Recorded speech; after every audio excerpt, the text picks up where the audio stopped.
Pijar menjadi insan pintar dengan belajar bersama saya Nursoli Insani. Kali ini kita masuk sesi ke-14 mata kuliah pengantar hukum Indonesia dengan tema hukum administrasi negara. Yang sebelumnya kita telah mempelajari hukum tata negara. Hukum administrasi negara ini merupakan adik dari hukum tata negara untuk diketahui ya sebagai pengantarnya. Nah, seperti biasa, di sini saya sudah menyiapkan slide PowerPoint agar kita juga bisa saudara menyaksikan juga apa yang saya jelaskan di sini ya. Kita lanjut saja untuk pengertian daripada hukum administrasi negara, kita langsung masuk aja ya pengantar.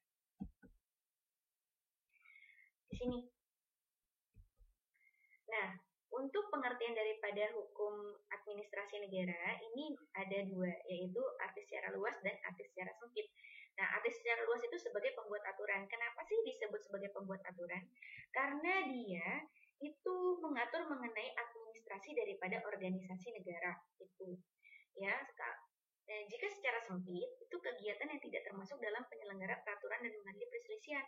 Kalau sampai terjadi perselisihan, maka akan dibawa ke lembaga yudikatif, seperti itu. Ya, jadi kalau misalnya sebagai pembuat aturan ini, itu contohnya apa sih? Di hukum administrasi negara itu mengatur soal mencatat kelahiran, kematian, seperti itu. Ya, jadi kalau hukum administrasi negara itu kenapa dia sebagai pembuat aturan? Karena dia mengatur administrasi daripada organisasi negaranya. Organisasi negaranya itu apa? Hukum tata negara. Seperti itu, ya. Nah, berbeda dengan hukum tata negara tadi, hukum administrasi negara ini punya pengertian. Apa sih pengertiannya? Hukum administrasi negara adalah peraturan hukum yang mengatur administrasi, yaitu hubungan antar warga negara dengan pemerintahnya, yang menjadi sebab sampai negara itu berfungsi. Maksudnya, gabungan petugas secara struktural berada di bawah pimpinan pemerintah yang melaksanakan fungsi sebagai bagiannya. Bagian dari pekerjaan yang tidak ditunjukkan kepada lembaga legislatif dan yudikatif. Jadi, hukum administrasi negara ini masuk ke dalam ranah eksekutif, seperti itu. Ya, mengatur antara warga negara dengan pemerintahnya, berarti masuk ke dalam ranah hukum publik, seperti itu, ya. Nah, di sini ada pengertian Han menurut para ahli. Maaf, di situ ada agak typo ya, pengertian itu sebenarnya pengertian Han menurut para ahli. Ada dua ahli di sini, yaitu yang pertama adalah Donny L. Menurut Donny L, ini Han meliputi yang ada dalam Trias Politika yang sudah saya sebutkan dalam sesi ke-13 dari Montesquieu ya, Trias Politika ini. Nah, meliputi katanya ada dalam Trias Politika.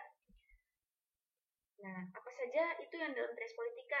Ada eksekutif, yudikatif maupun legislatif. Dan menurut Donny L, di sini ditambah dengan dua lembaga lain, yaitu pertama yang menentukan politik negara, yang kedua sebagai penyelenggara politik. Yang menentukan politik negara, di sini ada pemerintah dan Dewan Perwakilan Rakyat. Sedangkan lembaga penyelenggara politik, di sini ada lembaga peradilan. Ya, ada pemerintah juga di dalam sini. Nah, tokoh yang kedua ada W.G. Feiking.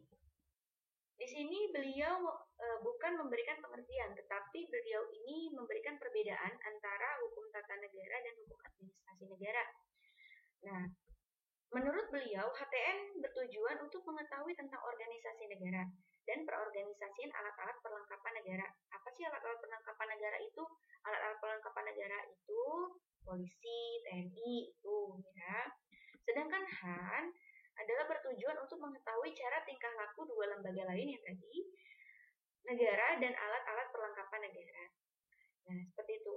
Jadi, menurut W.G. Feiking, HTN mempelajari masalah fundamental dari organisasi negara, sedangkan Han mempelajari pelaksanaan teknik daripada mengelola negara. Seperti itu. Nah, ini ya, HTN mempelajari masalah fundamental dari organisasi negara, sedangkan Han mempelajari pelaksanaan teknis dalam mengelola negara. Oke, di sini ada kesimpulan. Han mengandung 3 arti. Kesimpulannya Han mengandung 3 arti. Yang pertama sebagai aparatur negara atau pemerintah. Yang kedua ada sebagai fungsi. Maksudnya kegiatan yang berisi kegiatan pemerintah yang mengurus kepentingan daripada negara.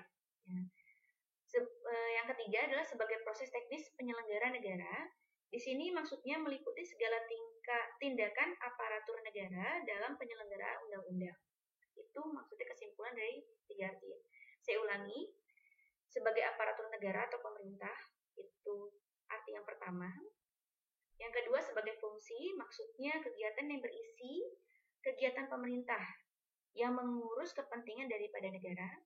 Yang ketiga, ada sebagai proses teknis penyelenggara negara, maksudnya meliputi segala tindakan aparatur negara dalam menyelenggarakan undang-undang. Jadi itulah kesimpulan Han, ada 3 arti seperti itu.